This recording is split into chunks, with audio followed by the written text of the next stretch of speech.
जय हिंद बच्चों।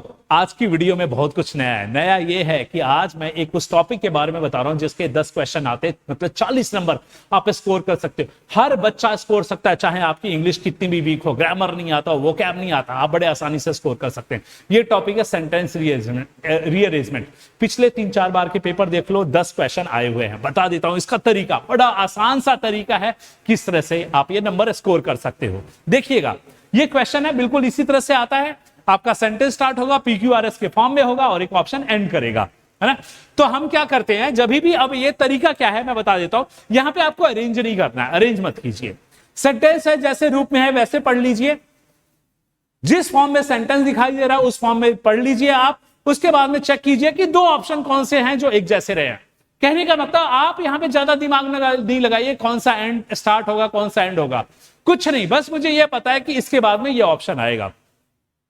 जैसे मैंने देखा, ये लिखा है Gulliver landed on the source of Lilliput, he plan to carry Gulliver to the capital city, the Lilliputians put an element of Gulliver's wound, he fell sleep there after the emperor of the land was informed. मैंने देखा कुछ भी नहीं पता, लेकिन मुझे इतना पता है कि लिलीपुटियंस ने क्या किया, उसके ऑइंटमेंट पे उसके जो चोट था उसके ऊपर में मलहम लगाया, जिसके वजह से हुआ क्या चीज, उसका जो दर्द है वो क्या हो गया, खत्म हो गया। दर्द हो गया वो खत्म हो गया। तो मैंने देखा कि क्यू जो है वो एंड करेगा सेंटेंस को। अब क्यू एंड करेगा, ये लो जी, B is the right answer. B के अकॉर्डिंग पढ़ के देखिएगा, आंसर मिल जाएगा।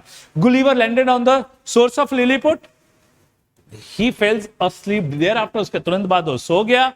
उसके बाद as the emperor of the land was informed, जो जमीन उस धरती का जो राजा था उसको बताया गया।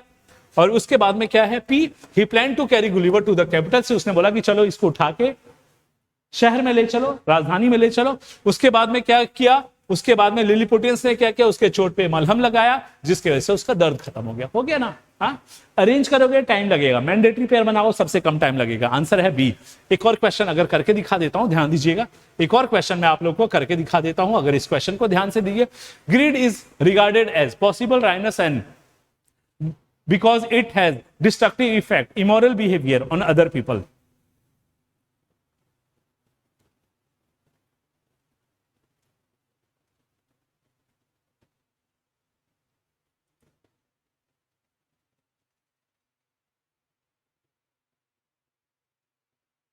हाँ जी, एक बार अरेंज कीजिएगा इसको, देखिए आपके अनुसार क्या आंसर आ रहा है।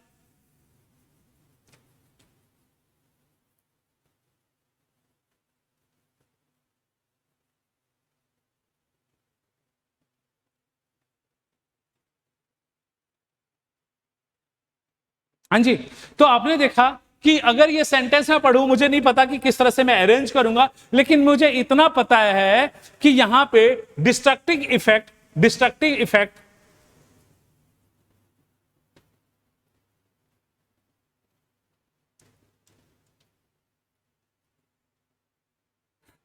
इफेक्ट से ऑन अदर पीपल से एंड होगा। आंसर मेरा सी आ गया, देख लो।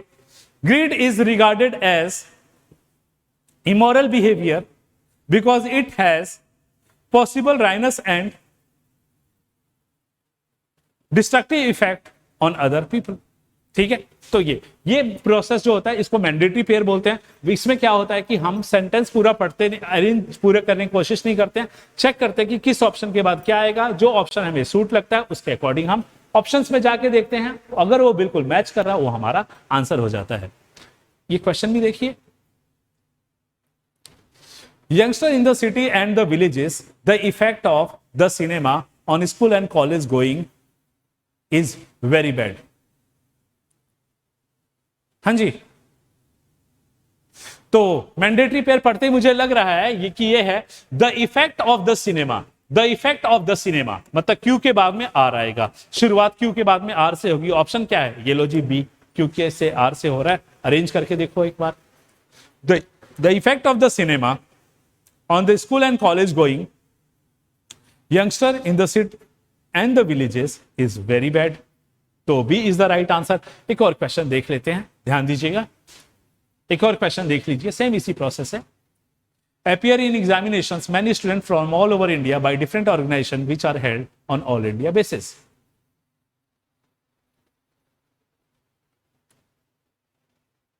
तो मैंने देखा many students from all over India appear in examination, मतलब क्यू के बाद में पी आएगा। चलो ऑप्शन में देख लो क्यू के बाद पी किस में है। हाँ जी, एक बार ये भी तरीका ध्यान दीजिए, बड़ा अच्छा क्वेश्चन है। क्यू के बाद आर नहीं है, ये तो है नहीं, तो क्यू के बाद पी इसमें है, क्यू के बाद इसमें है। ठीक है, अब आपके पास में ऑप्शन ए और सी में है। अब आगे देखिएगा, तो क्यू पी के बाद में अगर एस लगा के देखिए तो क्या आ रहा है, many students from all over India appear in examination which are held और in all India basis by different organisations. Means अगर इसके बाद आर लगाऊं तो मेरा एक लॉजिक बन जाता है, ये सेंस जनरेट नहीं कर रहा है, ए ज्यादा जनरेट कर रहा है। एक बार सी के अकॉर्डिंग भी पढ़ के देख लीजिए, आपको अपने आप पता लग जाएगा कि सी को हमने क्यों रिजेक्ट किया।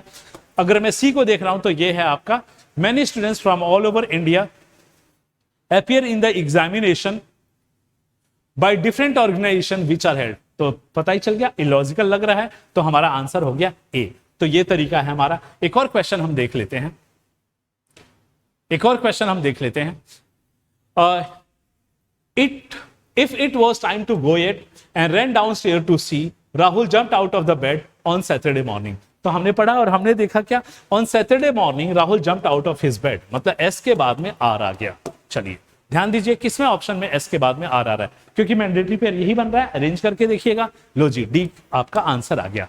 तो आंसर है आपका on Saturday morning Rahul jumped out the bed and ran downstairs to see if it was time to go yet। कैसा लगा ये तरीका, मजेदार। तो आप इसी तरीकों को अपने एग्जामिनेशन में फॉलो कीजिए, ज्यादा नहीं करने हैं, सिर्फ 30 क्वेश्चन करने हैं। मैंडेटरी पेयर मेथड से कर लीजिए, आपके जितने भी 10 क्वेश्चन आपके पेपर में आएंगे सारे के सारे सही होंगे। ठीक है, all the best for your examination. जय हिंद।